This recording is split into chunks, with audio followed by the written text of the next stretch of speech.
제가 이것에 관심을 갖게 된 거는 여러분들 유명한 링컨의 게티스버그 연설 아십니다. By the people, for the people, of the people. 우리는 이것이 민주정부, 민주주의의 아주 요약이라고 생각하고 있는데 이 연설에 민주주의란 말이 없어요. 이제 게티스버그 연설에 자유는 그 짧은 연설인데 자유는 두 번 들어가요. 하나는 리버티, 하나는 프리덤이에요. 그래서 우리말로는 자유 하나인데 미국 사람들은 죄송합니다. 이거 갖고 와야 돼요. 미국 사람들은 리버티와 프리덤도 그 헌법이나 기타 문서에서 명확하게 구분하고 있습니다.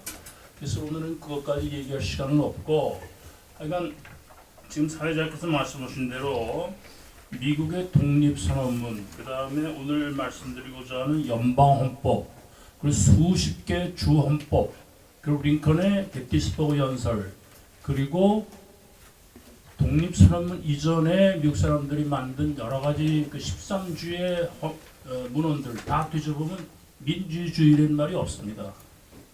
전부 자유예요. 예, 여러분 잘 아시다시피 패트릭 헨리가 자유가 아니면 죽음을 달라 한 것처럼 이 사람들은 그 독립 전후에 아주 자유가 이 세상에 가장 가치 있는 것이라고 생각하고, 또 자유는 우리가 성취해야 할 목표고 민주주의는 수단이에요. 여러 가지 수단 중에 하나입니다. 그런데 그 우리 헌법에 여기 보시면 알다시피 우리 헌법에는 민주주의가 목표로 들어가고 있습니다. 상식적으로 생각해도 민주주의가 어떻게 목표가 되겠습니까? 헌법은 우리의 자유와 생명과 재산과 이런 걸 보호해 달라는 문서인데, 우리는 이게 주어와 목조가 바뀌었고 그 다음에 목표와 목적과 수단이 바뀌었습니다. 이렇게 시작을 하겠습니다. 그래서 여러분 갖고 계시는 그 헌법 보면은 첫째 헌법이란 뭔가 신탁계약서예요. 무슨 신탁계약서인지 미국 사람들은 그 옛날부터 내려오는 그 사상이 기독교 사상 아니에요. 근데 기독교 사상이 하면 모든 사람들에게는 자유와 권리가 주어져 있다, 하나님으로부터. 근데 개개인이 할 수 없는 사람들이 모여서 해야 할 일들이 있어요. 국방이라든가 경찰이라든가 이런 거요. 그럼 그걸 위해서 이제 정부를 만들어야 되는데, 정부를 만들려면 자기가 갖고 있는 하나님 주신 이 자유를 조금씩 포기해야 돼요. 그래서 이 자유를 정부에게 위탁하는 겁니다. 그래서 우리 백성들은 이 위탁자고 정부는 신탁자가 되는 겁니다. 그러면 백성들은 위탁을 한 다음에 내가 이 잠시 빌려준 이 소중한 자유, 권리는 자유의 실천입니다. 그래서 뭐 여기서 같이 쓰겠습니다. 내가 정부에게 위탁한 이 자유를 정부가 남용하지 않도록 감시하고 경계하고 그리고 그걸 문서상으로 잘 만들어줘야 돼요. 근데 이 강연을 통해서 저도 알게 됐고 여러분들도 이제 느끼실지 모르겠지만 이 상권 분립 갖고는 안 된다는 게 이 사람들의 초기부터 생각입니다. 그래서 상권 분립보다도 이 정부에게 위탁한 권력을 되도록이면은 아주 조그맣게 잘라서 서로 견제하게, 그러니까 권력 분립에다가 권력 견제에다가 권력 균형이 이루어지게끔 만든 것이 미국 헌법이고, 그걸 본따서 여러 나라들이 만들었습니다. 그래서 헌법이란 신탁계약서다. 제 말이 아니고 그 인용문이 잔뜩 들어가 있어요. 그리고 오늘 제목은 저 보시면 발제 요약을 보면은 헌법은 민주주의를 믿지 않는다. 그리고 따옴표 해놨습니다. 이 발제 제목도 제 말이 아니에요. 동경대학의 법과대학의 유명한 헌법학 교수 하세베가 한 말입니다. 이 사람은 이거를 말해놓고 그 이유는 설명하지 않았어요. 근데 제가 생각하기에 전문적인 아마 논문이기 때문에 뭐 읽는 사람은 다 안다 생각했는지 모르지만 그래서 저는 이것을 보고 또 아까 링컨의 연설을 보고 나도 뭔가 잘못 생각하고 있구나 해서 이게 제 동기입니다. 두 번째, 여기 이제 소개해드릴 미국 독립선언서, 미국 헌법, 그 다음에 바이마르 헌법. 저희가 1948년 재헌헌법을 만들 때 우리가 참고를 할 수 있는 헌법이 여러 가지가 있었지만 그래도 선진국인 네 나라, 미국 헌법, 바이마르 헌법, 일본 헌법, 그 다음에 프랑스 사공화국 헌법, 이 네 개 헌법을 제가 봤습니다. 이 네 개 헌법에는 민주주의란 말이 전혀 없어요. 전부 자유예요. 처음부터 끝까지. 전문도 그렇고 본문도 그렇고 전부 자유. 자유를 어떻게 보느냐, 자유를 어떻게 확보하느냐, 자유를 어떻게 크게 만드느냐, 이게 이 사람들 생각이지 민주주의, 민주당 이런 얘기 하나도 없어요. 프랑스 헌법에는 그 전문에 디모크라틱의 말이 한 마디 들어갑니다. 근데 그건 지금 우리가 얘기하는 민주가 아니고 개인이 자기의 일을 처리하는 데 있어서 민주적으로 처리하는 걸 국가나 정부가 가이드를 하겠다, 이런 뜻에서 개인적인 차원에서 디모크라틱 말이 한마디 들어갔지, 우리가 얘기하는 정부의 차원, 국가의 차원에서의 민주주의란 말은 한마디도 없어요. 그러면 제가 지금 말씀드린 대로 미국 헌법 1789년, 바이마르 헌법 1919년, 프랑스 사공헌법 1946년, 일본 헌법 1947년, 한국 재헌헌법 1948년. 그 전에 미국의 독립선언문, 그 다음에 수많은 미국의 주헌법, 게티스버그를 제가 말씀드렸다시피 이렇게 수십 종류의 문헌이 한국 헌법만 빼놓고는 전부 민주주의란 말이 없습니다. 여러분들 이상하지 않아요? 그런데 우리만 유독이 거기 보시면 알다시피 민주주의, 87년 개헌헌법의 그 이유를 전문에서 쓴 겁니다. 민주주의는 말이 세네 개가 들어가 있어요. 여기서 가장 중요한 민주는 그 다음에 자유와 세 마디 들어가 있는데 그 중에 두 개는 개인에 관한 겁니다. 그리고 전체적인 의미에서 자유는 자유민주라는 딱 하나밖에 없어요.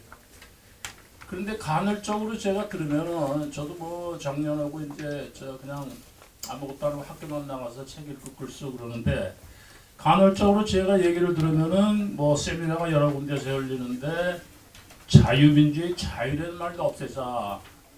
금년 3월에도 이런 세미나가 있었어요. 그래서 양쪽에서 자유민주의 자유를 지켜야 된다, 없애야 된다, 양파로 나눴는데 오늘 제 강의의 핵심이 자유민주에서 자유가 떨어져 나가면 어떤 일이 벌어지느냐 이거예요. 근데 제 개인적인 의견이 아니고 네 가지 측면에서, 시간이 있으면 네 가지 측면에서 말씀드리고 싶습니다. 하나는 역사적인 거, 다른 나라들의 경험, 그 다음에 그 경험이 왜 이런 일이 생겨요, 왜 민주주의라는 말은 안 들어가고 자유만 들어가느냐, 두 번째. 세 번째는 이게 학술적으로 어떻게 다뤄졌느냐, 이 분야에서 노벨상이 세 분이 나왔어요. 이 분야에서 법경제학이라는 학문이 생겼어요.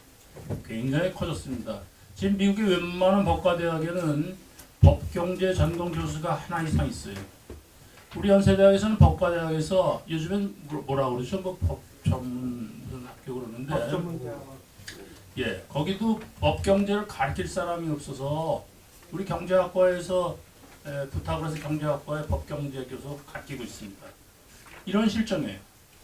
자, 그렇기 때문에 이 분야가 굉장히 커지고 말씀드렸다시피 노벨상이 세 사람이나 나왔던 것으로만 이게 얼마나 중요한지를 알 수가 있습니다.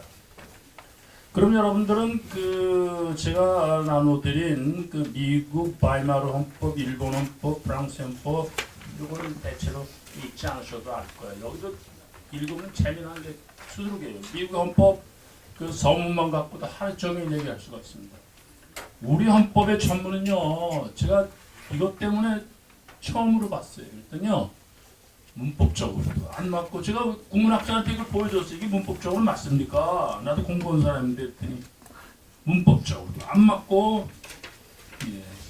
나머지는 제가 꼼꼼히 제가 배운 지식으로, 저도 저 법경제학을 미국에 45년 전에 배웠어요. 강의를 들었습니다. 그에 관한 제 선생님이 교과서 할 때 제가 그 뒤에 찾아보기 3개까지 한 경험이 있습니다. 그래서 꼼꼼히 들여다보니까 글자 하나하나가 우리 헌법이요. 말 조심해야 되는데 하고 싶은 얘기가 너무너무 많아요. 근데 그런 시간 관계상 없고 단지 오늘 핵심으로 돌아가면은 수많은 나라의 수많은 문서는 우리보다 앞선 나라들은 역사적으로도 그렇고 그런 민주주의의 발달 사이즈들은 이런 나라들은 중요한 문서에 민주주의란 민주주의 말이 없는데 왜 우리만 이렇게 잔뜩 민주로 취향을 했느냐 이게 제 의문점이에요. 그래서 물어봐도 아는 사람이 없어요. 이와 같은 의문에 대한 책을 봐도 없어요. 그래서 할 수 없구나. 그럼 내가 질문을 던졌으니까 내가 공부해서 내가 다 풀어봐야지. 이게 오늘 세미나 시작입니다. 그래서 그 중간만 읽겠습니다. 이 첫 번째 페이지에 제가 첫 번째 헌법의 의의는 신탁계약서라고 그랬어요. 그러면 헌법의 목적은 개인의 자유보호예요. 이거 무슨 보호 자유인가 하냐? 우리가 정부에게 위탁한 자유가 이게 제대로 정부가 관리하는지. 예를 들면 은행에서 돈을 빌려줬는데 이 사람이 그 돈 가지고 홍콩으로 도망갔는지 사업을 안 하고 사적으로 써버렸는지 이거예요.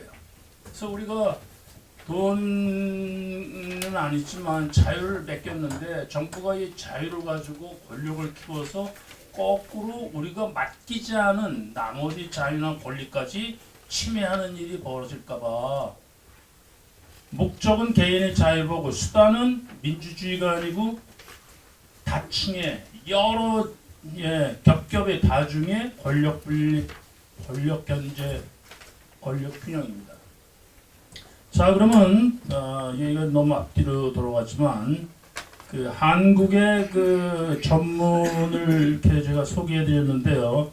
자세히 볼 필요는 없고 그 연결된 두 번째 페이지에 1987년까지 8차 헌법을 개정했어요. 1987년에는 재헌헌법 만들고 39년밖에 안 됐는데 8차 개정한 걸 또 개정한다 9차 개정을 내놨으면 39년 만에 8번이나 9번 개정한다 이 얘기예요. 그래서 제가 계산도 아니죠. 4년마다 한 번씩 개정한 거예요. 보니까 평균. 그러면 우리나라 임금 대통령이 4년씩 두 번까지 하게 돼 있는데 한 번에 한 번씩 하는 거예요. 이런 꼴이에요. 그래서 제가 전 세계를 한번 뒤져봤어요. 그랬더니 다 뒤져볼 수는 없고 요즘에 가장 문제가 되는 베네수엘라를 봤습니다. 베네수엘라는 1811년에 독립을 해서 제가 뒤진 거는 1970년대까지예요. 그러니까 약 250년, 260년 동안에 22번 헌법을 개정했어요. 우리보다 그 평균적으로 연한이 길어요. 베네수엘라보다 우리가 더 짧아요. 한번 헌법을 만들면. 그래서 이게 웬일이냐. 우리는 베네수엘라만도 못한 정치적 불안한 나라냐. 근데 미국은 어떻게 되는 거니? 그 전에 자꾸 왔다 갔다 죄송합니다. 요약을 해야 되겠습니다. 페이지 1보면요. 제가 연습도 많이 했는데 이게 잘 안 되네요. 중간에 그 네 나라의 헌법 전문을 요약한 게 있어요. 이상 혹선 헌법의 목적이 이 네 나라들은 최소한도 미국, 바이마르 헌법, 일본 헌법, 프랑스 4공화국 헌법, 지금 5공화국입니다. 4공화국 헌법, 이들의 헌법의 목적이 개인의 자유의 확보에 있음을 우리가 알고 그 전에 미국 헌법의 아버지 메디슨의 증언에서도 찾아볼 수 있다. 해서 제가 메디슨의 말을 거기다가 집어넣은 겁니다. 자유예요. 그런데 우리 헌법을 요약해 보겠습니다. 페이지 2를 보세요. 페이지 2를 보면 그 꼭대기에 이상 그리고 한국 헌법의 목적이나 기본 정신은 이걸 만들었다는 대표 유진호 박사의 증언에서 비추어 찾아볼 수 있다. 제가 유진호 박사의 글을 그대로 인용합니다. 이 헌법, 즉 우리의 재헌 헌법의 기본 정신은 정치적 민주주의와 경제적 사회적 민주주의와의 조화를 꾀하려는 데 있다. 우리 헌법의 기본 정신, 우리 헌법의 목적은요, 민주주의래요.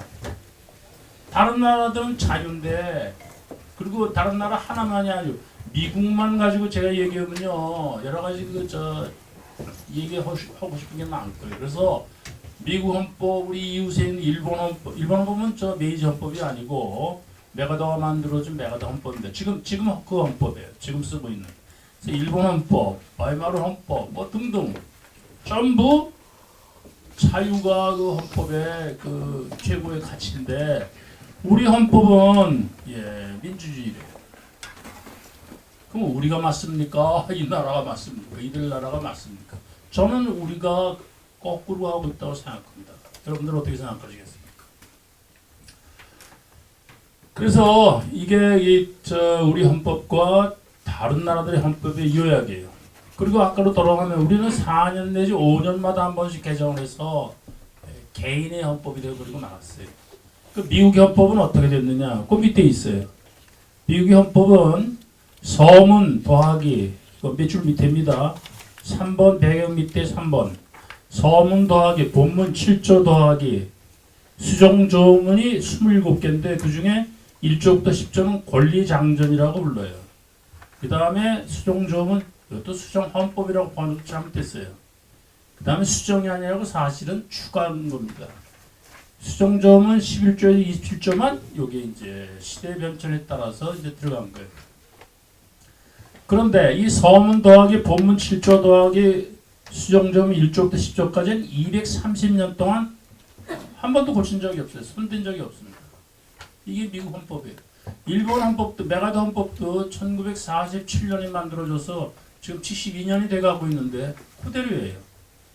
지금 아베가 일본 헌법 제9조 영구의 전쟁을 안 하겠다. 이걸 좀 고치려고 그렇게 애를 쓰고 있는데 언젠간 또 이게 고치겠죠. 아직은 고치지 못하고 있고 72년 동안 한 번도 고친 적이 없어요.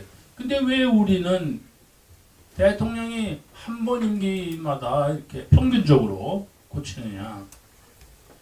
그 전에 여러분들 제가 우리나라 사람들이 민주를 좋아하는 데는 단적으로 표시. 여러분들 여권을 보시면요, 대한민국 여권 이렇게 적혀 있어요. 대한민국이에요. 그럼 이 민은 무슨 뜻이냐? 조선 왕국, 그 다음에 대한제국, 그리고 대한민국을 떠오르시면 대한민국. 이게 주권이 누구한테 있느냐? 조선은 왕한테 있었어요. 그 다음에 대한제국은 황제한테 있었습니다. 그러면 대한민국은 유추어건데 주권이 주권제민 우리들한테 백성들한테 있는 그래서 민국이에요. 주권제민으로 우리 형태를 나누면 오토크라시 한 사람이면 왕이 하는 게 이게 오토크라시 군주제예요. 소수의 귀족들이 하는 게 아리스토크라시 그러니까 귀족 정체입니다. 거기에 대해서 우리 백성이 다 하는 게 디모크라시예요. 그러니까 디모크라시의 그 분류의 그 나란히 업계를 하는 건 두 개밖에 없어요. 군주제, 귀족제, 그리고 민주주의 세 개예요. 민주주의 세 개인데 대한민국이라는 우리의 정식 국호는 이 세 가지 중에 하나를 고른 거예요. 대한민국 주권이 백성한테 있다. 여권의 옆을 보시면 영어로 돼 있어요. 영어가 뭔고 하니 Republic of Korea Passport 이렇게 돼 있어요.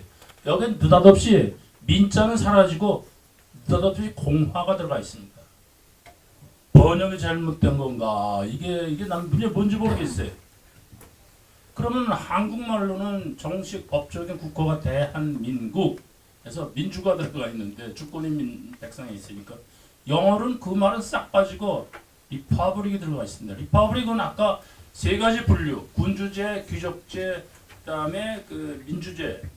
요거와 달리 다른 분류에 속하는 거예요. 리퍼블릭하고 분류되는 건 두 개밖에 없어요. 리퍼블릭이냐, 데스포틱이냐. 리퍼블릭의 정의는 법을 만든 사람과 법을 집행하는 사람이 나누어진 게 리퍼블릭이에요. 왕이 있는지 없는지 상관 안 해요. 지금은 다 왕이 있으면 왕이 없어야 리퍼블릭이라고 그러는데 원래 의미는 법을 만든 사람과 법을 집행하는 사람이 분리가 된 게 왕이 있건 귀족제를 하건 요게 리퍼블릭입니다. 그래서 초기 미국의 헌법을 만든 사람들의 글을 보면 영국 공화국이라는 말이 자주 등장해요. 우리는 지금 꿈에도 생각 못하는 표현입니다. 왜?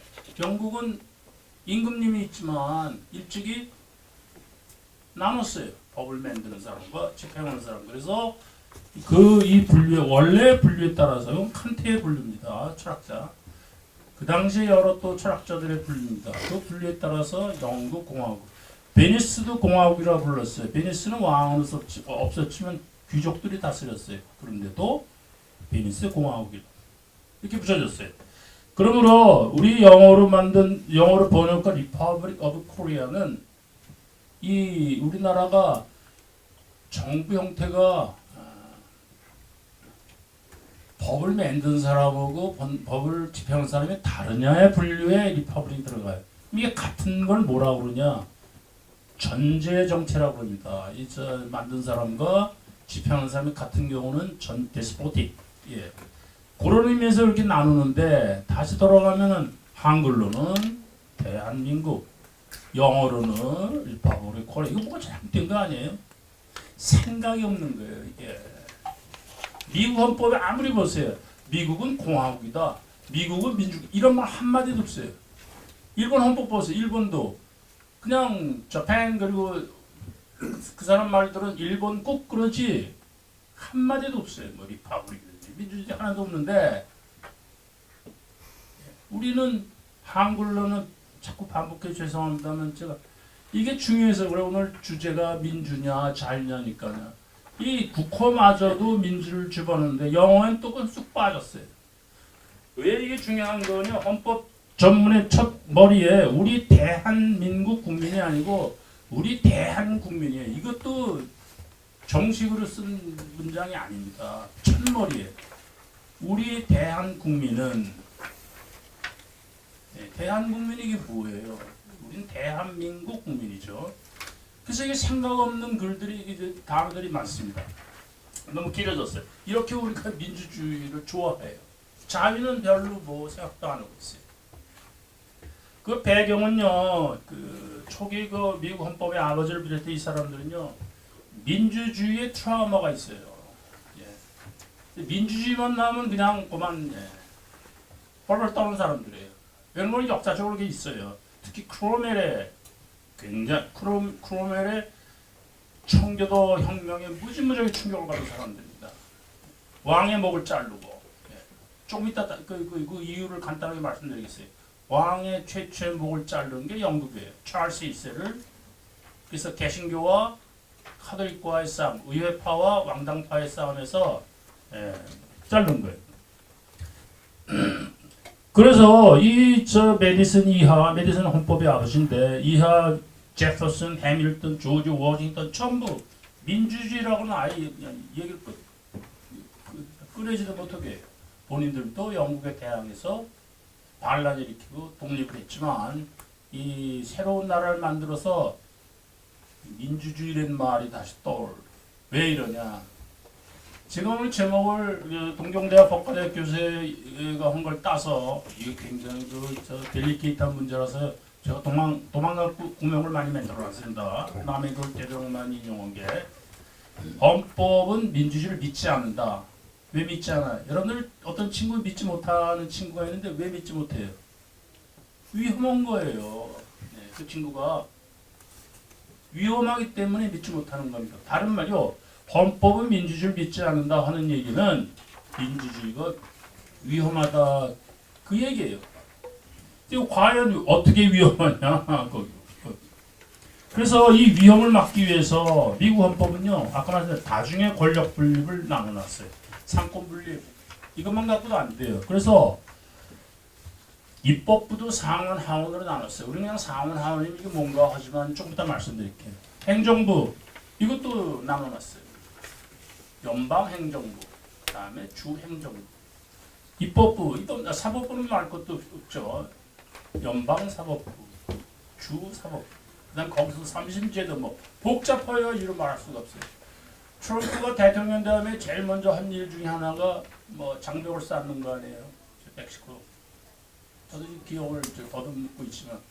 그래서 그 멕시코에서 넘어오는 걸 그 막으려고 뭐라고 대통령령인가 뭔가 저 대통령령을 내렸더니 캘리포니아가 그 멕시코 예민하잖아요.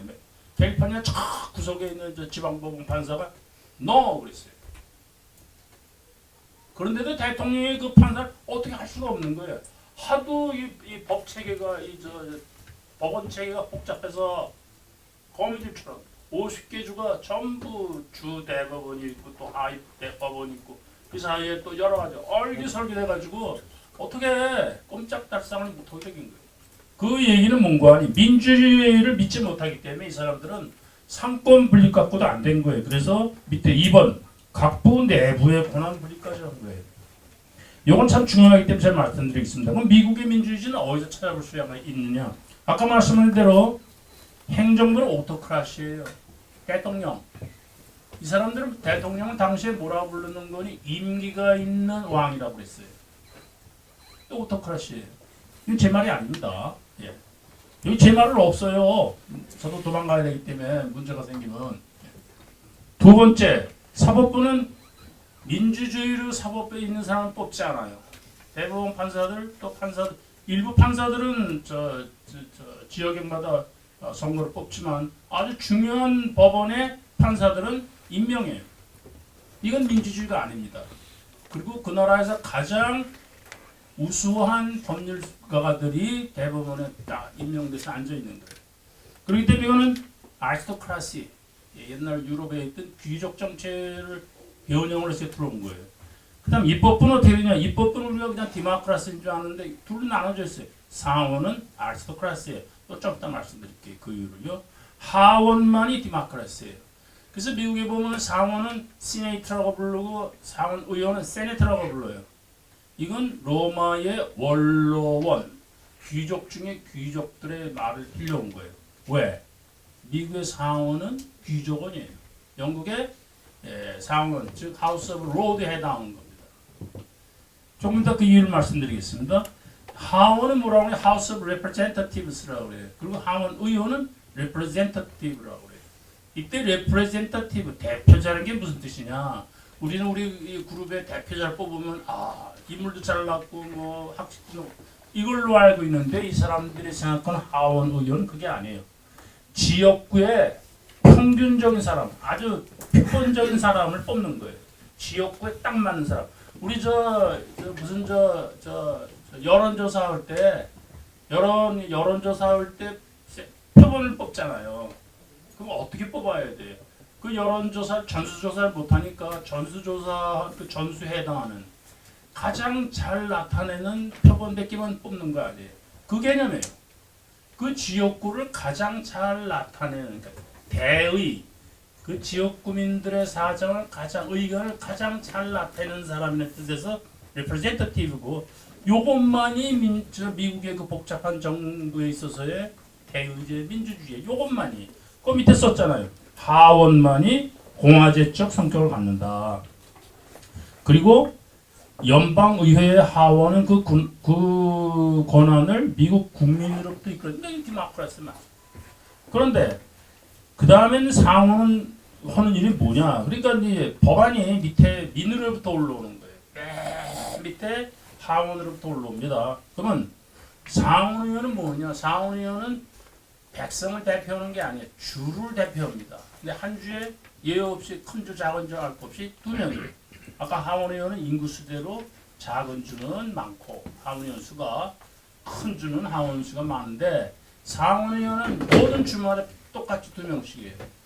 그러면 주를 대표하는데 주의 의견을 미국 의회에서 그 대표적으로 그걸 표현하고 그걸 실천해야 되는데 2명이 똑같아야 되잖아요. 근데 두 명이 똑같이 안 한단 말이죠. 그 중에 한 명은 국가를 생각해서 의결을 하고 또 한 명은 주를 생각해서 의결을 하고 비록 주에서 올라왔지만 주를 대표 그 밑에 썼어요. 상원은 그 권한을 상호평등한 정치단체를 간주하는 각 주로부터 이끌어내고 있다. 주를 대표하는 게 상원인데 의원인데 일단 대표가 되면은 주를 떠나요. 표결할 때는. 그래서 하원에서 올라왔을 때 어원을 보니까 이게 국가적으로 생각하는 이게 안 되겠어요. 세계 전체를 보니까 이게 안 되겠어요. 그러면 부결시키는 거예요. 다시 말하면 상원은 하원에서 올라온 걸 1차적으로 걸러내는 역할을 합니다. 뭘 걸러내느냐? 하원에서 올라온 우리들은 다 집단적으로 보면요. 선하고 소박한 면도 있지만 악한 면도 있고 우둔한 면도 있어요. 그래서 민주주의를 중우정치라고 그러잖아요. 잘못돼서 어느 주에서 어느 지역구에서 우둔한 법률이 올라오면 상원에서 이걸 1차적으로 걸러내는 거예요. 우리 수돗물을 몇 번 걸러서 우리가 수돗물을 먹는 식이에요. 원래 한강물 그냥 못 먹잖아요. 그러니까 여러 번 걸러서 깨끗하게 됐는데 먹는 것처럼 하원에서 민의가 올라와요. 그게 정제되는 게 아닙니다. 욕을 뭐 길거리 나와서 피켓 들고 하는 거 정제되지 않은 민의를 첫 번째 걸러내는 게 상원이에요. 상원도 그냥 한번 걸러내는 게 아니라 상원 각 위원회가 있잖아요.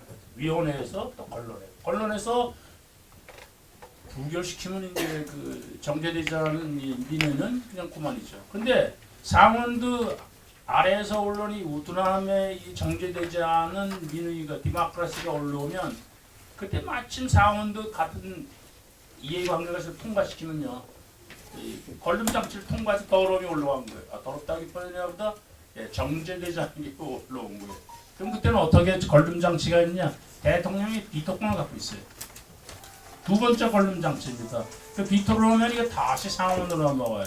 상원에서 폐기하든가 다시 대통령한테 가면 대통령이 또 비토를 하고 여러 번 탁구공처럼 왔다 갔다 하는 이 걸림장치가 두 번째가 있어요.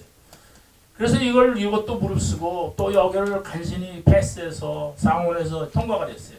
이제 법률이 됐습니다. 그럼 최종 걸림장치가 뭐예요? 대부분이 위헌 심사를 갖고 있어요. 그러니까 저 밑에 이 정제되지 않은 민의가 저 꼭대기까지 올라올 때 너무 힘든 과정을 겪는 게 이게 민주주의예요. 왜 그러겠어요? 민주주의가 위험하기 때문에 그래요.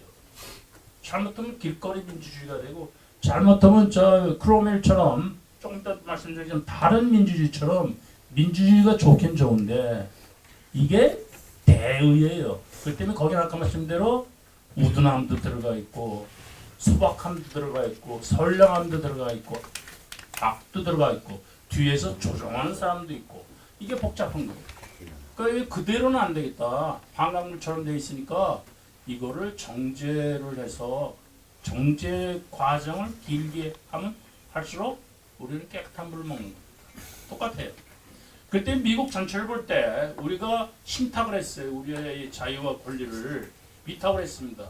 그럼 이 자유와 권리를 잘 보호해 주냐 마냐 하는 이 거대한 시스템에 민주주의는 전부 되게 만큼 있는 거예요. 디모크라시가. 그리고 그 디모크라시마저도 여러 가지 걸림장치로 깨끗한 물을 뽑아내고 있습니다. 그래서 이 사람들은 이런 면에서도 민주주의란 말을 안 써요. 애초에 민주주의를 왜 안 쓰냐? 무서워서.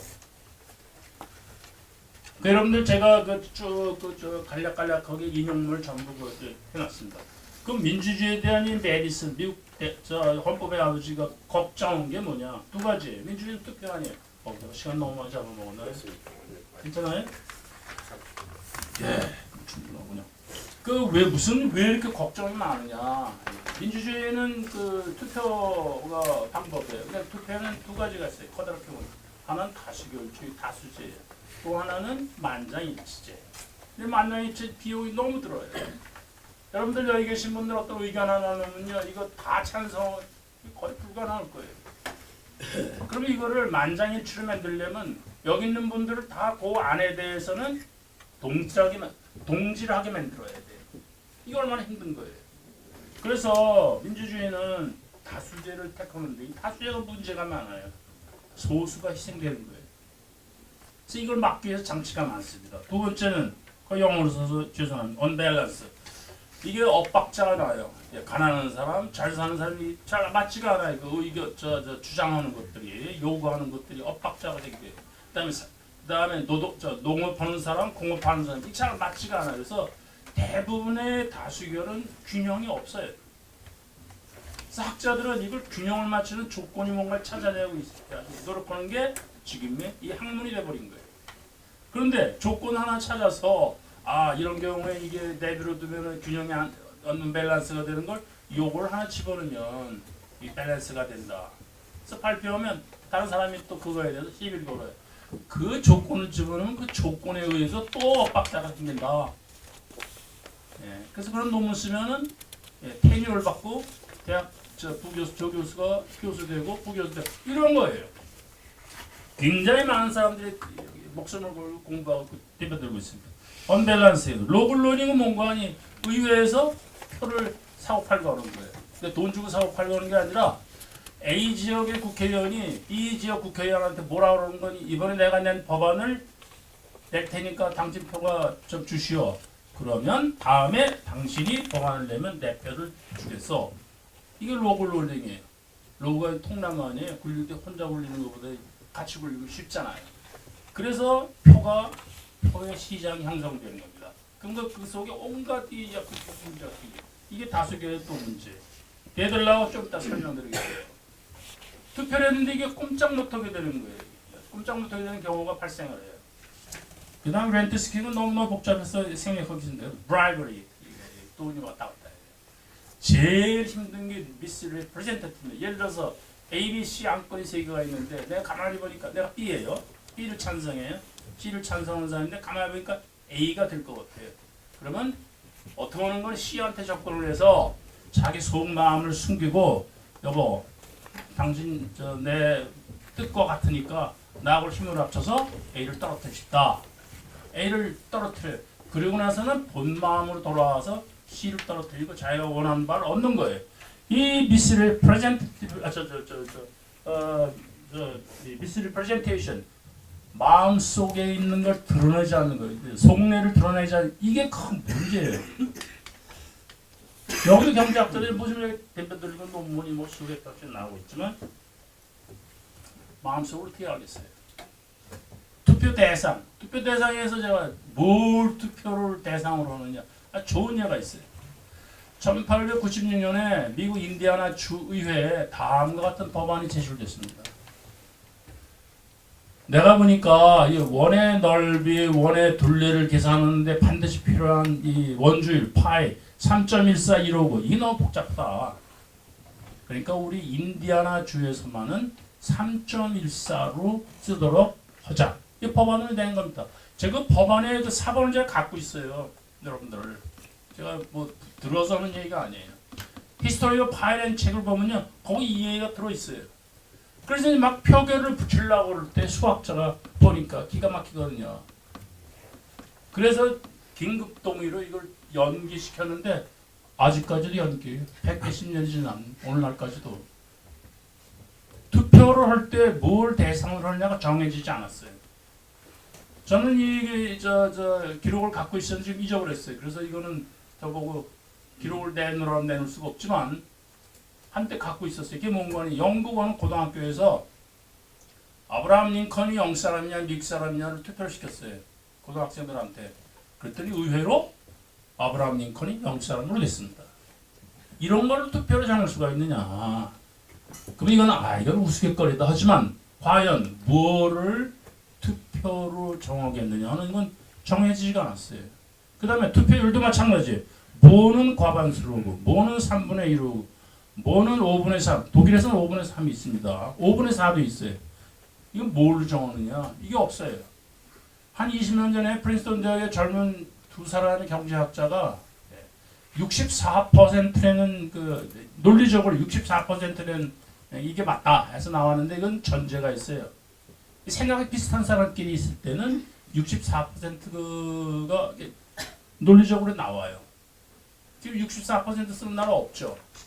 그럼 그 말이 학술적으로 맞다면은 제가 읽어보니까 맞는 것 같아요. 그렇다면 지금 우리가 쓰고 있는 과반순위, 3분의 2니 5분의 3, 다 이게 틀린 거예요. 투표 비율도 정해져 있지 않습니다. 다수결 제도는 제일 문제가 되는 게 거기 제가 다운표했어요. 입법부에 의한 권력 찬탈의 위험성. 이게 메디슨의 논문이에요. 논문 제목입니다. 입법부가 권력을 어떻게 찬탈하느냐. 당연 히틀러가 합법적으로 의회를 통해서 정권을 잡고 의회를 통해서 독재권을 확보한 사건 있잖아요. 이걸 메디슨은 120 년에 내다본 거예요. 왜 그러냐?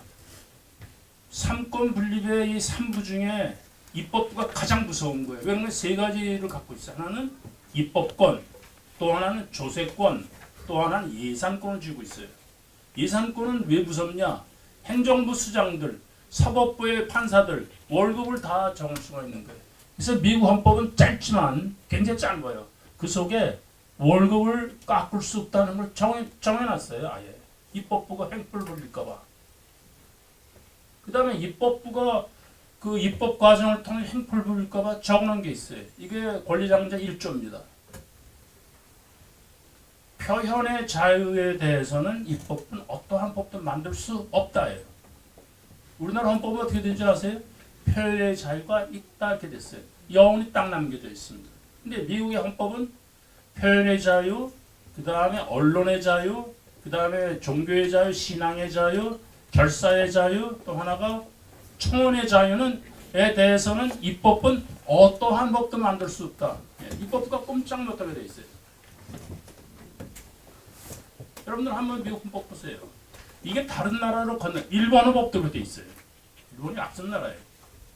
다른 나라로 넘어가면서 이게 할 수 없다가 표현의 자유가 있다, 무슨 종교의 자유가 있다. 이렇게 되면 뒤에 슬그머니 암묵적으로 뭐가 붙는 거니? 까부지 말라. 독재국가에서는 슬그머니 압력을 눈출 주는 겁니다. 이게 달라요. 없다 하고 있다 하고. 이렇게 이게 다수결이 참 무서운 것들 중에 하나인데, 그래서 입법부를 통해서 독재권이 형성이 될 수가 있다. 이게 메디슨이 걱정한 건데, 죽은 지 100몇십 년 만에 히틀러가 나타나고, 무소리니가 이 사람은 다 합법적으로 정권 잡은 사람들입니다. 조금 이따 말씀드릴게요. 그랬더니 이제 바로 넘어가겠습니다. 메디슨의 우려가 현실화된 게 독재자의 등장이에요. 근데 메디슨이 벌써 그걸 알고도 글을 써놨어요. 자, 넘어가 보죠. 어떻게 나왔느냐? 파시스트 민주주의. 파시스트의 파시는 파쇼의 복수예요. 그리고 파시나 파쇼는 그 뜻이 일치 단결입니다. 일치 단결이 뭐예요? 만장일치를 만들고 싶은 거예요. 그래서 히틀러는 어떻게 했느냐? 아리안족이라는 말을 만들어냈어요. 왜? 파시스트 민주주의는 백성을 민족으로 딱 갈라놔요. 편을 만들어서 히틀러의 경우에는 아리안족입니다. 아리안족에 속하는 사람들끼리만 민주주의 하는 거예요. 그러므로 우리가 자유민주주의 자유 떨어져 나가잖아요. 그때 민이 무슨 뜻을 우리가 물어야 돼요. 민이 무슨 뜻이냐? 이 파시스트 민주주의의 민은요, 아리안 민자예요. 아리안 민자. 우리끼리 아리안만 만장일치로 하겠다. 우리 일치 단결하자. 그래서 여기 들지 않는 아리안족 아니면은 추방하거나 죽이거나 수용소에 집어넣을 거라. 이게 파시스트 민주주의예요. 민주주의는 전 세계 다 있습니다. 북한 국호가 뭐예요? 조선 인민 민주주의 공화국이에요. 좋은 말은 다 들어가 있어요. 자, 보세요. 그 다음에 동질성을 그러니까 사람은 그러니까 만장일치 끄집어내는 게 동질성인데 그 비용이 너무 많이 든다고 그랬는데 히틀러는 그 비용을 간단하게 치웠어요. 다 죽여버린 거예요. 이게 어마어마한 비용입니다. 그러므로 만장일치를 끄집어내려 한 게 지금 첫 번째가 파시스트 민주주의인데 그때 민자가 아리안 민자예요. 두 번째가 공산주의 민주주의입니다. 거기는 계급으로 백성을 나눠요. 그래서 이 무산자 계급, 무산 계급에 들지 않으면 이거 위험한 거예요. 이것도 죽이거나 아우지 탄광으로 보내거나 이렇게 되는 거예요. 이 때문에 공산주의 민주주의는 얘네들은 공산주의 민주주의라고 안 그래요. 양민주주의라고 그러지. 이때 민자는 무슨 민자예요? 스탈린 민자예요. 왜 이러냐? 100% 끌어내기 위해서 그래요. 만장일치 꺼지면 가장 간단한 방법입니다. 그래서 저 뒤에요. 알바니아를 제가 예를 들었어요. 여러분들 알바니아 잘 아시죠? 알바니아 공산주의 때 99.9% 투표율에다 99.9% 찬성에 만장일치 그 수많은 수천 명의 백성이에요. 왜 그러냐? 하나로 그냥 결속시킨 거예요. 이게 민주주의예요. 강제로 민주주의를 만드는 겁니다. 이렇게. 그래서 제가 그러는 거예요. 첫 번째 민주주의 민자는 아리안 민자, 혹은 무솔리니의 경우에는 고대 로마 민자.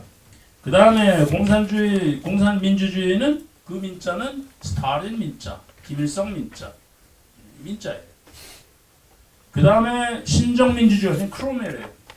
퓨리탄 혁명이라고 부르지만 그때 종교가 카톨릭하고 개신교하고 이제 전쟁이 벌어졌습니다. 개신교는 우회파고 카톨릭은 왕당파예요. 아까 초두에 말씀드렸다시피 우회파가 이겼어요. 그래서 찰스 1세 임금님의 목도 자르고 개신교도 갈라졌어요. 영국 국교파, 그다음에 스코틀랜드 장로파 또 갈라졌어요. 아주 퓨리탄 그리고 엉성한 퓨리탄. 그래서 지들끼리 싸우는데 크로멜이 나중에는 다 정리해버리고 그때 견디지 못한 퓨리탄들이 신앙의 자유를 찾아서 미국으로 간 게 오늘날의 미국이 된 거 아닙니까? 이건 백성의 기준을 종교로 나눈 거예요. 그래서 저는 신정민주주의 민자는 크로멜 민자. 이거를 여기 보면요. 파시스트 민주주의, 공산민주주의는 메디슨은 후에 나타난 거니까 이거는 이제 걱정 안 했을 거예요. 예측은 했겠지만 메디슨이 경험한 건 이 크로멜이에요. 초두에도 말씀드렸다시피. 그런데 메디슨 이하 여러 사람들이 1789년에 미국 헌법 만들고 3개월 만에 무슨 일이 터졌어요? 프랑스 혁명이 일어났잖아요. 프랑스 혁명이 폭도 민주주의예요.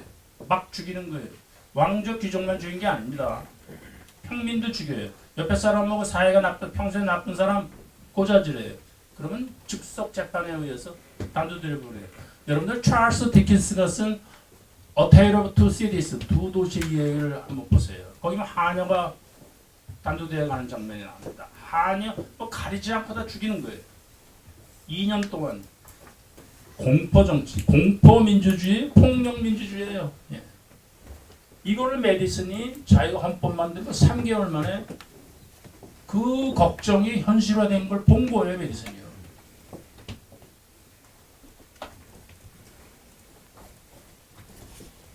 그러므로 민주주의 앞에 아무것도 없는 민주주의는 위험한 거예요. 그 민자가 무슨 민자냐? 김일성 민자냐? 아리안 민자냐? 고대 로마 민자냐? 크로멜의 민자냐? 그래서 백성을 편갈라가지고 이쪽에 있는 사람은 100% 끌어내고 거기 안 들어간 만장일치를 만들고 거기 안 들어간 사람들은 추방하거나 죽이거나 수용소에 집어넣는. 제가 거짓말합니까? 이 역사 아니에요. 역사. 히틀러 이런 사람. 히틀러의 나의 투쟁의 아주 핵심이 아주 하이라이트가 뭔 건 지도자론입니다. 자기는 법 위에 있어야 된다는 거예요. 이게 또 뒷받침해질 법률가가 많아요. 개인의 권리보다 국가의 권리가 앞선다. 국가가 없이 무슨 개인이 있느냐? 국가가 먼저다. 한스 케를젠, 슈미트 이런 사람들이 다 앞장선 사람들 아닙니까? 이게 유럽을 휩쓸고 일본을 또 휩쓸어가지고 일제 때 우리나라에 들어왔어요. 이 영향력이 우리 헌법에 지금 남아있는 거예요. 제가 더 여기서 관심 있게 지금 보고 있는 게 이걸 어떻게 하나하나 찾아내느냐입니다. 자, 이게 실정이에요. 역사입니다. 제가 뭐 만들어낸 것도 아니에요. 제가 이거 해석한 것도 아니에요. 수많은 책이 이렇게 지적하고 있어요. 디모크라시가 뭐냐? 디모크라시는 위험한 거다. 이거는 잘 걸러내고 정제시켜야 된다. 이거예요. 우리 고사리 먹으면 몸에 어디에 대해 좋더라. 무슨 암에 좋더라. 그럼 그 암을 치료하려면 고사리를 한 추억을 먹어야 된대요. 왜? 고사리는 불순물도 많고 좋은 것도 있지만 불순물도 많고 그렇기 때문에 그걸 알약으로 탁 하나 만든 게 그게 양약 알약 아닙니까?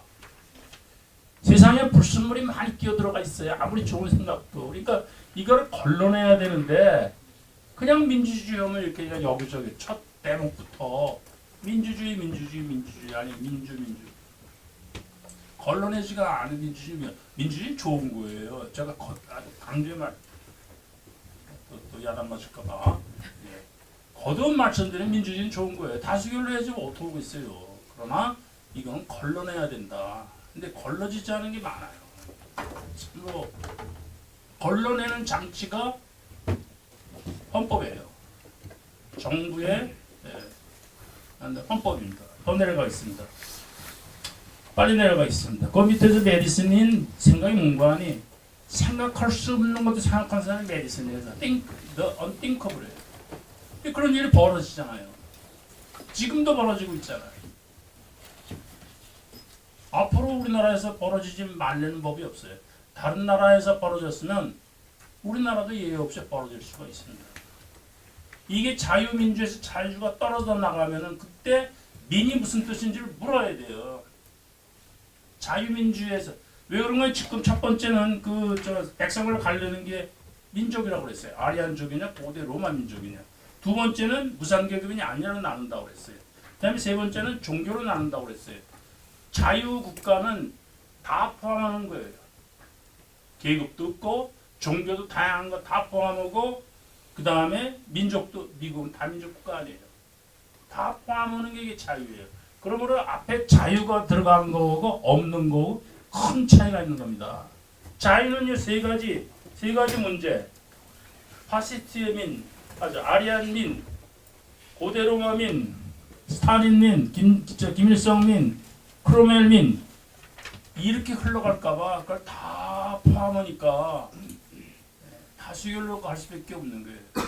만장일치는 불가능한 걸 거듭 말씀드리지 이 만장일치를 만들어내려고 20대를 한 겁니다. 그러므로 자유민주에서 자유가 떨어져 나가면 여러분들 반드시 물어야 돼요. 그때 민이 무슨 민자냐? 여러분 제가 이석춘 교수가 가르쳐주시나 누가 가르쳐주나 모르겠어요. 북한의 인민민주주의 인민이란 말이 들어가면 인이 들어가 있고 민이 들어가 민이 세 개가 들어가 다 사람 아니에요. 인민, 민주주의, 민민 두 개 들어가고 앞에 인민이 들어가 있어요. 여러분들 국민은 뭐예요? 국가에 속한 백성이에요. 시민은 시에 속한 게 시민입니다. 신민은 이제 황제가 있을 때 신민은 신하에 속하는 게 신하에 속하는 백성이 여기 신민이 다 속하는 게 그 앞에 붙어 있어요. 인민은 뒤는 백성민자인데 어디에 속하는 겁니까? 인에 속하는 거예요. 인이 누구냐? 공산당 간부들이에요. 그게 인민민주주의 인민입니다. 인민이 굉장히 무서운 말이에요. 그것들도 몰라요. 그것보다 제가 자꾸 강조하는 게 뭔가 하니 unthinkable 생각할 수 없는 것까지 생각하는 게 국가를 보고 우리의 자유를 보는 겁니다. 지금 수없이 역사적으로 이렇게 증명이 됐잖아요. 사실로. 지금 자유민주에서 자유를 자꾸 띄워버리자고 그래. 이번 헌법 개정안도 부결인가? 부결됐죠? 어떻게 됐는지. 부결됐지만 이번엔 뭐라고 그러겠지? 제가 잘못 읽었는지 모르겠어요. 제 눈이 하도 나빠서 요즘은 글자도 잘 안 보이고. 이번에는 자유를 그냥 두겠다. 그럼 다음엔 띄워버리겠다는 얘기 뭐예요? 하도 지금 법석이 되니까. 예. 그러면 거듭 말씀드리지만 자유민주에서 자유를 띄면은 그냥 민주만에 덜렁 남습니다. 그럼 그때 물으셔야 돼요, 여러분들. 그때 민자가 무슨 뜻이냐? 이게 아리안 민자냐? 고대 로마 민자냐? 스탈린의 스 민자냐? 크로멜의 크 민자냐? 이걸 물으셔야 돼요. 김일성의 민자냐? 김정일의 민자냐? 물으셔야 돼요. 이래서 각국의 헌법이나 중요한 문서에는 민주주의란 말이 안 들어간 거예요. 그 민자를 정의하기가 힘드니까요. 정의가 안 되는 겁니다. 이게 큰 이유예요. 근데 우리는 민주주의란 말이에요. 여기저기 다 들어가 있고 민주주의라면 그거를 다 명분이 쓰고 거기서 다들 꼼짝 못하는 거예요. 그게 대의련이 어떻게 됐어요? 그럼 지금까지는 역사적인 사실을 제가 하나 가감 없이 말씀드렸어요. 제 개인적인 의견을 들을 때면 용서해 주세요. 저 얼마든지 고칠 여유가 있어요. 그럼 이건 학문적으로 이게 굉장히 발달된 겁니다. 그래서 이론이 들어가 있어요. 여기 투표의 모습은 한 10분 남았나요?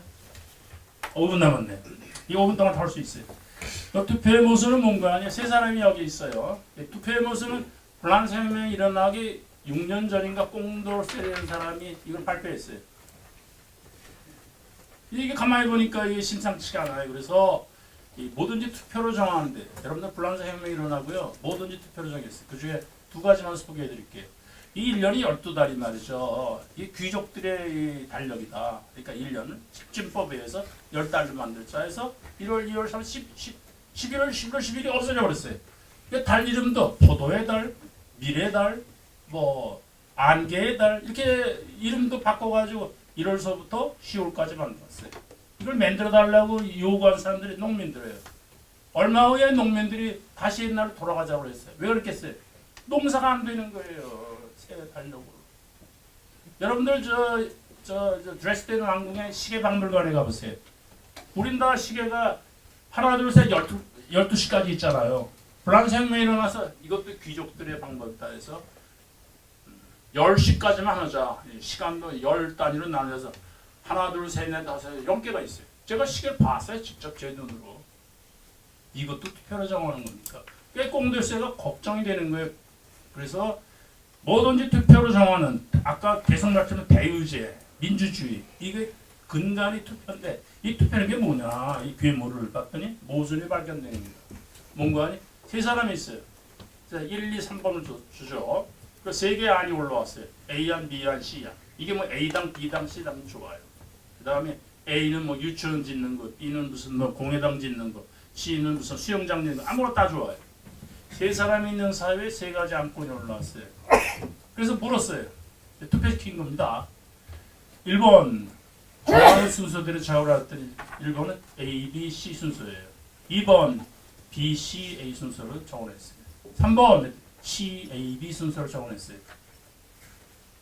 보니까 A도 3분의 1, B도 3분의 1, C도 3분의 1 결정되는 게 없어요. 이게 투표의 모순의 대표적인 거예요.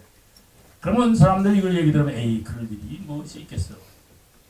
콩돌스의 논문은요. 저는 영어로 번역된 걸 봤는데 이거는 간단한 많은 사람한테 설득시키기도 한 거고요. 아주 정밀하게 했어요.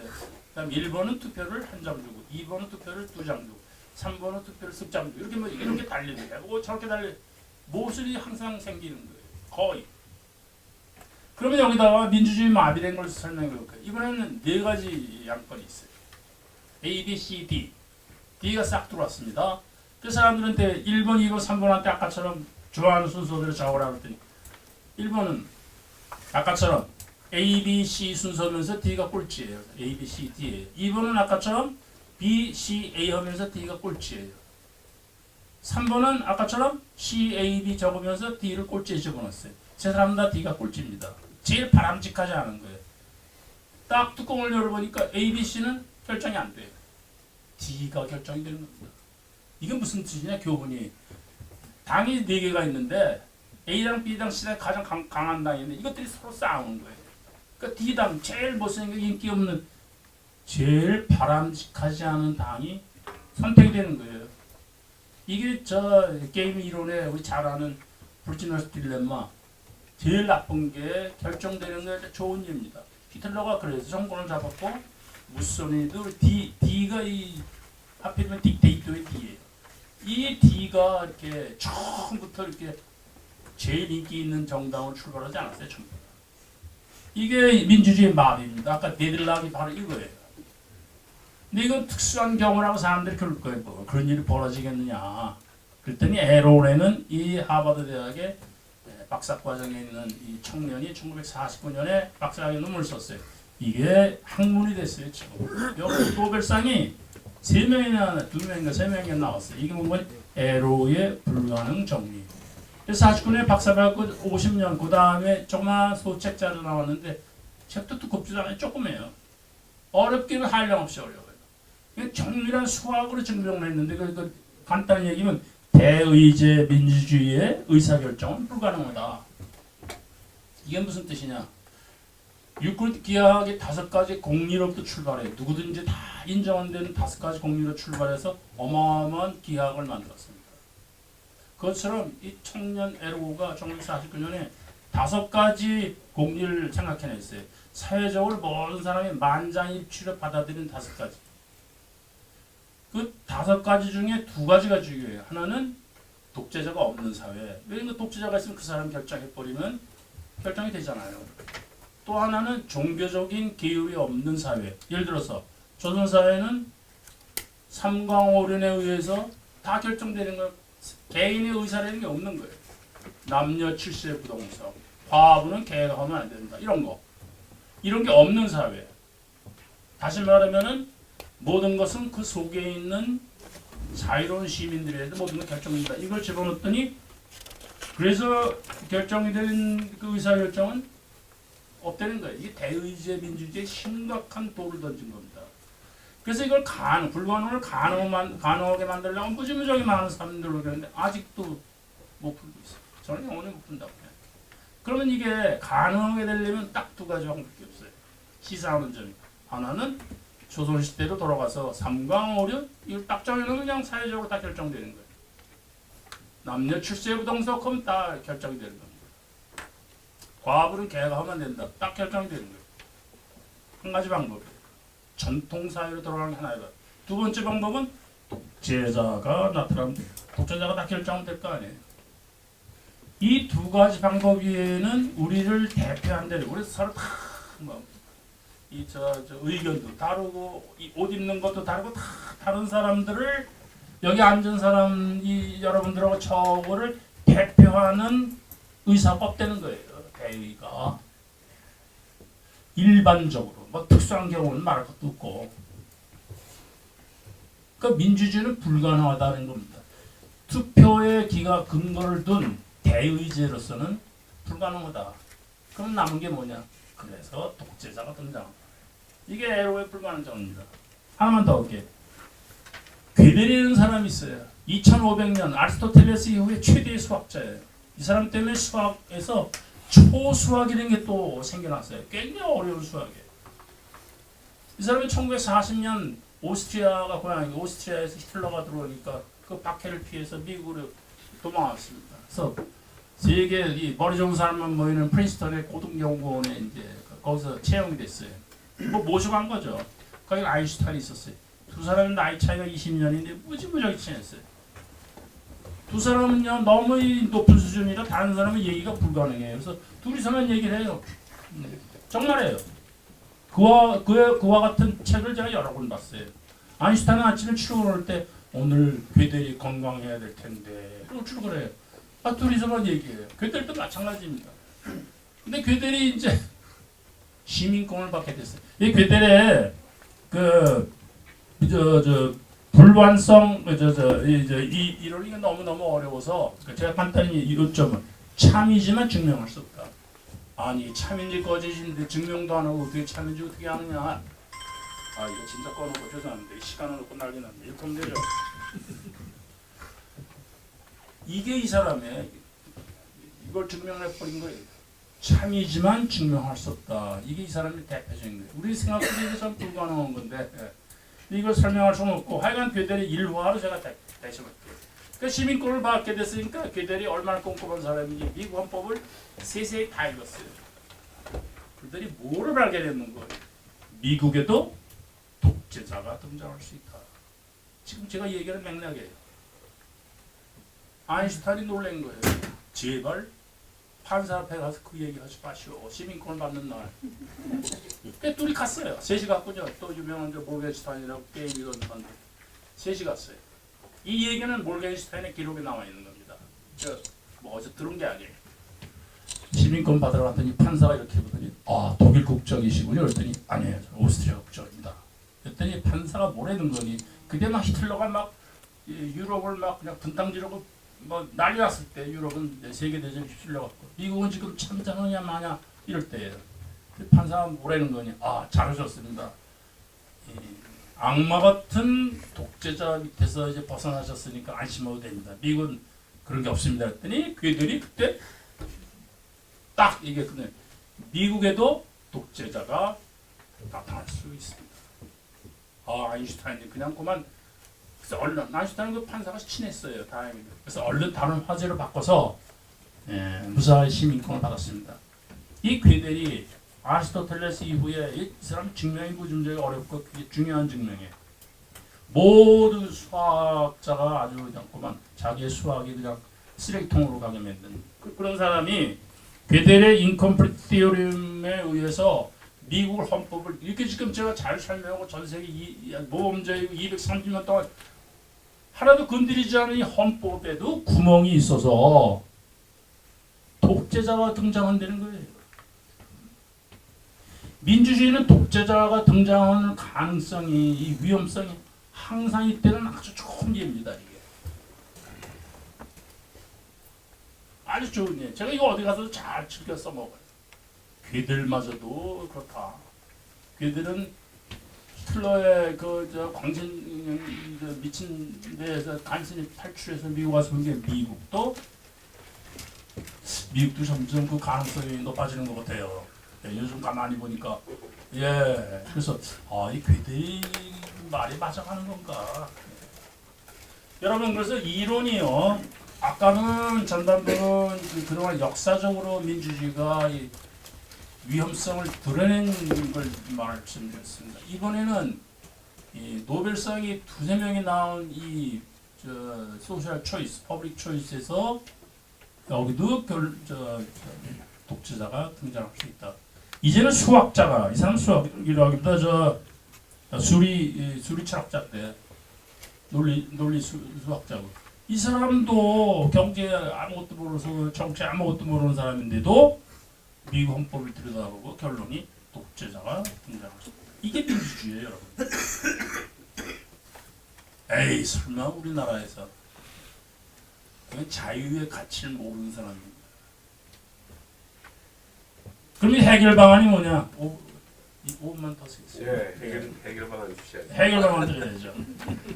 여러분 두 가지가 있어요. 우리가 의사결정하는 게요. 하나는 수직형이 있습니다. BD는 A의 B다. BD는 뭔가 빌레브론드 딕테이터 하나님이에요. 자비로운 독재자예요. 그리고 우리들을 그런데 모세가 시나이 산에 올라가서 내려오면서 십계명을 들고 내려왔어요. 근데 밑에서 광란족에 빠진 이스라엘 민족이 자유롭게 막 우상숭 배우고 막 벗어난 사람들이 그게 뭐요? 그랬더니 십계명이요. 그랬더니 우리는 자유로운데 그거 우리를 제약하고 구속하니까 안 받아들이겠어요. 그랬더니 그때 모세가 한 얘기가 뭐예요? 법이 없으면 자유도 없다. 이 유명한 선언입니다. 모세가 직접 얘기는 안 했겠죠. 그걸 어떻게 알겠어요? 들은 사람이 있어요? 누가 있어요? 법이 없으면 자유가 없다. 그때는 그 다음에 이스라엘 백성들이 물었어요. 그 십계명은 도대체 누가 만든 거예요? 하나님이 만드셨다고 했어요. 그러면 법은 우리를 규제하는 겁니다. 그럼 이렇게 돼요. 여기 BD는 하나님이고 A는 우리고 B는 규제자예요. 그럼 하나님은 우리의 규제자예요. 도둑질하지 말라, 간음하지 말라, 내 이웃에 거짓 증거하지 말라, 살인하지 말라. 우리를 규제하는 거예요. 막 죽이고 싶은 사람은 자기가 자유라고 그러는데 하지 말라는 거예요. 도둑질하고 싶은 사람도 하지 말라는 거예요. 간음하고 싶은 사람도 하면 안 된다는 거예요. 좀 하지 말라예요. 십계명제 5계명, 6계명부터는 좀 하지 말라예요. 이웃의 재산과 처와 종을 탐내지 마라. 전부 하지 말라예요. 규제하는 거예요. 그러니까 법은 규제입니다. 그래서 여기 보면 1번 수직형은 시초가 시원이 하나님이 우리를 규제한다. 그러면 하나님은 우리의 규제자예요. 두 번째는 하나님이 쑥 빠지고 뭐가 들어가는 헌법에 We the people, 우리가 법을 만든 거예요. 하나님이 만드신 게 아니고 우리가 헌법도 법을 만들려면 하나님 대신에 여기다 우리를 집어넣어야 되면 A는 A의 B다 이렇게 돼요. 우리는 우리의 규제자다. 이게 괴들이 걱정한 거예요. 말하자면 한 시스템이 외부에 아무 적이 없이 그 시스템이 독립적으로 논리 체계가 있으면 이게 모순을 일으키는 게 이상한 얘기예요. 교회들이. 내가 착하다는 건 제가 증명을 못해요. 바깥의 사람이. 우리나라가 자유국가라는 거 우리 내부에서는 증명을 못해요. 유클리드 기하학이 완벽화되는 거 유클리드 기하학 속에서는 증명을 못합니다. 그래서 뭐 비유클리드 기하학이 또 생겼죠. 그러니까 하나의 논리 체계는 그 속에 있는 논리로 그것이 참인지 거짓인지 증명을 못한다는 게 아까 괴델의 얘기예요. 불가능하죠. 불안정화되는 게 모든 게. 그러면 우리는 이렇게 보면 다 외부에 의해서 결정되는 게 많은데 자꾸 커지면 남는 게 뭐가 있겠어요? 제일 최고 높은 출발이 하나님이에요. 그래서 종교로 가는 겁니다. 하나님이 없으면 설명이 안 돼요. 자, 이런 얘기인데 A는 A의 B다음이 무한순환이 돼요. A는 A의 B다 그러면 수학적으로 얘기하면 A equals A의 B예요. 그러면 그거를 두 번째 A에다 대입을 해보죠. 그러면 A는 A의 B의 B다. 또다시 A를 대입하면 A는 A의 B의 B다. 이 무한대로 가는 거예요. 그럼 이걸 타파하려면 어떻게 되느냐? A 대신에 D를 집어넣어요. D가 딕테이터, 독재자입니다. 시발점을 줘야 돼. 왜 그런 거니? A는 A의 B 다음은 원이에요. 아까는 하나님에서 우리에게 수직이었는데 수직형. 지금은 무한대처럼 처음 듣고 끝도 없이. 그래서 이걸 끊기 위해서 주어 A에다가 D를 집어넣으니까 하나님 대신 D가 들어오는 거예요. 그러면 히틀러는 우리의 제약자. 이렇게 되는 겁니다. 이거 안 되잖아요. 이게 민주주의 위험해. 그러면 두 번째 방법이 있어요. 이번에는 두 번째 A에다가 G를 집어넣어요.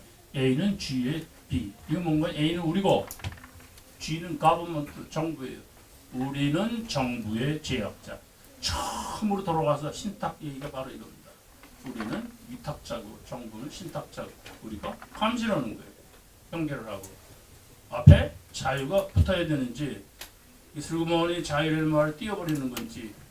그래서 A는 G의 B다 그러면 우리는 정부의 제약자. 이게 신탁계약서가 바로 내용이 이거예요. 처음으로 돌아왔습니다. 왜 이렇게 하느냐? 민주주의가 위험해서 그래요. 민주주의가. 그래서 다른 나라 헌법이나 중요한 그 문서에는 민주주의가 없는 이유가 저는 이거라고 생각합니다. 우리는 자유를 몰라요. 우리 해방되고 얼마나 기뻐요. 그런데 정인보 선생이 쓴 그 광복절 노래보세요. 자유란 말이 없어요. 훅 다시 만져보자 어쩌고저쩌고 이렇게 나가지. 그저 좋아서 날뛰는 것만 있지 내용이 자유란 말이 없어요. 금년이 3.1운동 100주년인가 그래. 난 3.1운동이라는 말도 무슨 새마을운동인지 마음에 안 들어요. 말이. 왜 마음에 안 드는 줄 아세요? 4대 국경일 보세요. 10월 3일은 뭐라고 그래요? 개천절. 13일절이라고 안 그럽니다. 8월 15일은 8.15절이라고 안 그러고 광복절이라고 이름이 딱딱 붙어 있어요. 7월 17일은 7.7절이라고 안 그러고 제헌절이라고 제 이름처럼 딱딱 붙어 있어요. 제가 8월 달에 태어났다고 우리 아버지가 나보고 828이라고 이름 안 짓잖아요. 그 이름 있잖아요. 3월 1일은 이름이 없어요. 3.1절이지.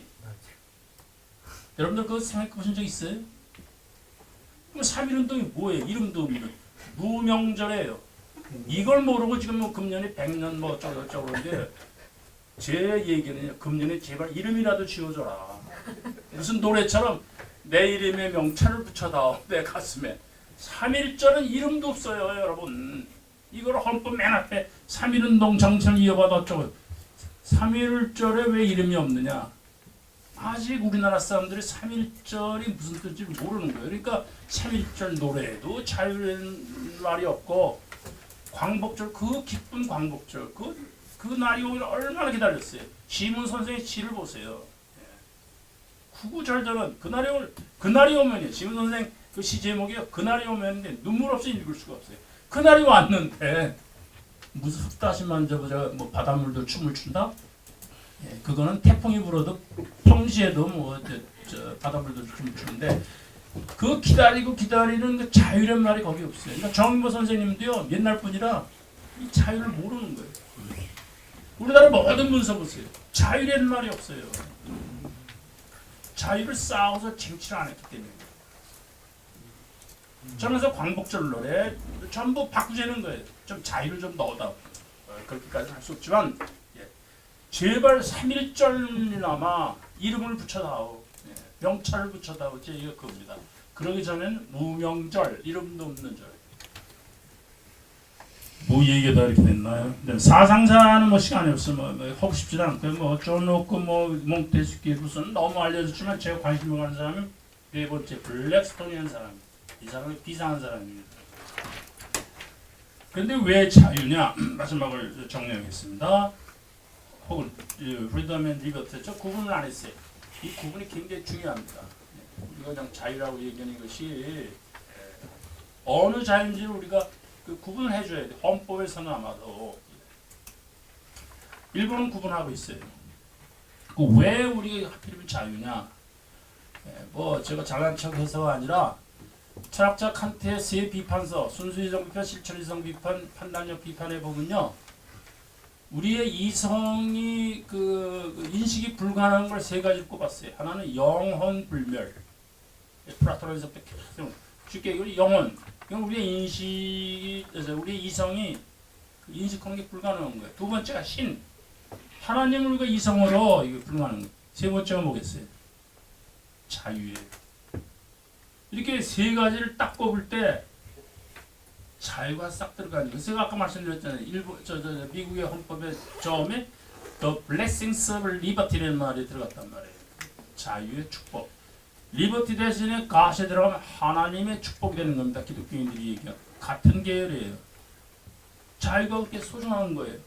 있는데 있는 거를 증명을 못하는 거. 아까 괴델의 말에 의하면 참이지만 증명할 수 없는 게 자유예요. 얼마나 소중한 거예요.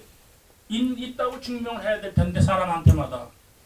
우리는 증명을 안 해서 아마 다들 자유를 잊어버린지도 몰라요. 서양 사람들이 이걸 본 거예요. 증명을 할 수 없지만 자유라는 게 있고 대단히 소중한 거다. 자유예요. 두 번째, 자유는 곧 크리에이티비티, 창의성이에요. 여러분들 저 공산주의 국가나 억압받는 국가에서 무슨 발견과 발명하는 거 봤습니까?